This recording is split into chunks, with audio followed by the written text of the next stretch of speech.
আমরা বিভিন্ন সময় বিভিন্ন পরীক্ষায় অবতীর্ণ হয়েছি। যেই পরীক্ষায় মৌলানা আব্দুল মতিন উত্তীর্ণ হয়েছিলেন, খুনি মুজিবের বাকশালে লাথি মেরে জাসদে জয়েন করেছিলেন এবং সেই জাসদের সাথে মত পার্থক্যের কারণে বাংলাদেশ লেবার পার্টি গঠন করেছিলেন। আমরা বাকশালের অন্যতম শিকার যে কয়টি রাজনৈতিক দলকে নিষিদ্ধ করেছিল তার মধ্যে বাংলাদেশ লেবার পার্টি অন্যতম একটি রাজনৈতিক দল ছিল। আমরা শহীদ রাষ্ট্রপতি জিয়াউর রহমানের কাছে কৃতজ্ঞ, আমরা তার কাছে ঋণী।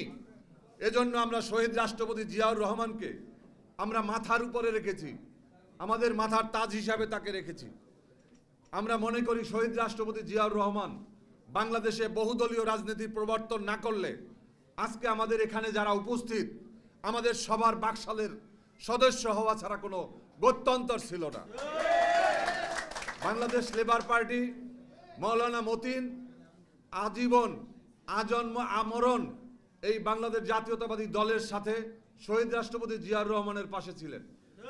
আমরা 2007 সাল থেকে আমরা 18 দলীয় জোটের আগে সমমনা দল, 18 দলীয় জোট, 19 দলীয় জোট, 20 দলীয় জোট, যুগপৎ আন্দোলন, এর মধ্যে আন্দোলন সংগ্রামে অনেকে টাকায় গরুর মতো ছাগলের মতো বিক্রি হয়েছে।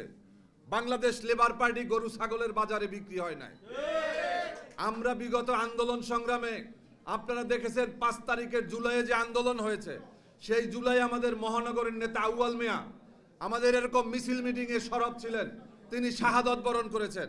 আমাদের ছাত্র মিশনের নেতা নাইম হাওলাদার শাহাদত বরণ করেছেন।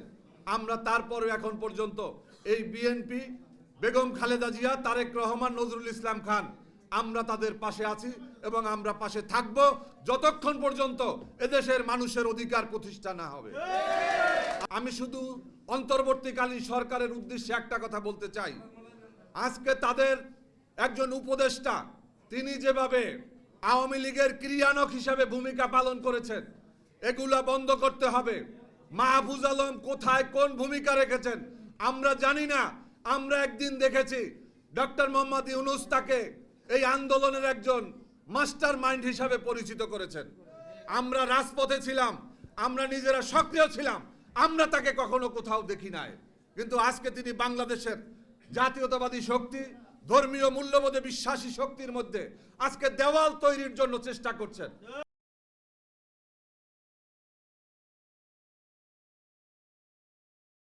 আজকে কাদা ছোড়াছুরি করার সুযোগ করে দিয়েছেন, এগুলা বন্ধ করতে হবে। বাংলাদেশের আমরা ফ্যাসিবাদ বিরোধী সমস্ত রাজনৈতিক দলের ঠিকানা এক, আমাদের নেতা এক, আমাদের সমস্ত উদ্দেশ্য এক। আমরা এই জিয়া পরিবারের সমস্ত এই নিশ্চিহ্ন করে দেওয়ার জন্য বেগম খালেদা জিয়াকে বাড়ি ছাড়া করেছে, ক্ষমতা ছাড়া করেছে, তাকে সন্তান হারা করেছে, তাকে দেশ ছাড়া করার জন্য চেষ্টা করেছিল, করতে পারে নাই।